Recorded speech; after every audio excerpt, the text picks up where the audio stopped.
I find Tori inspiring. Not necessarily at the time, but later on I go home and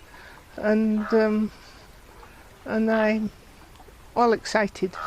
I like going to workshops. I've forgotten a lot of technique and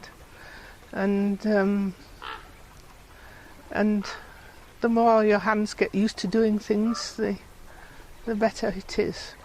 Well, I've always been either a landscape painter or a printmaker, and landscape's always been my thing. And this is a wonderful way of incorporating landscape with clay, which I really like. I mean, clay is the most fun technique I've ever done, and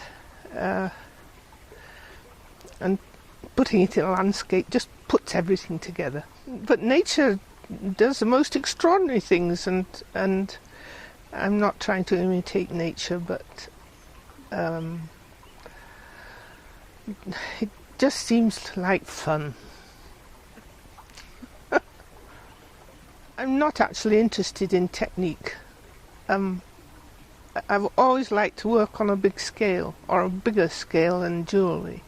When I first was living in Washington and taking classes with anybody who had a class, particularly Lindley, I soon discovered that jewellery wasn't my thing. And at one point, Lindley and Rachel, Karen and I used to work together on Tuesday mornings, which was great fun. And Lindley would watch what I was doing out of the corner of her eye, and sometimes she'd say, "No, won't work." But she was always encouraging me to work on a bigger scale. And so then it became a question of what do you do with a bigger scale? And I think the rocks started it, and a photo that I took of the rocks on the beach seemed appropriate.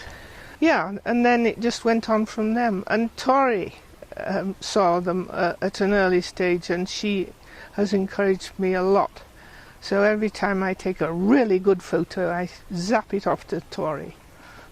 Well, my husband got tired of his job in Vancouver, and pestered his till they sent him overseas. And one day he phoned up and said, "How would you like to live in Abu Dhabi? But I'm not sure where it is, so just look it up."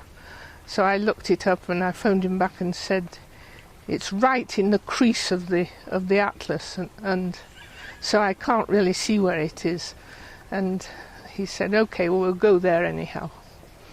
And that started our life of going wherever he got a job.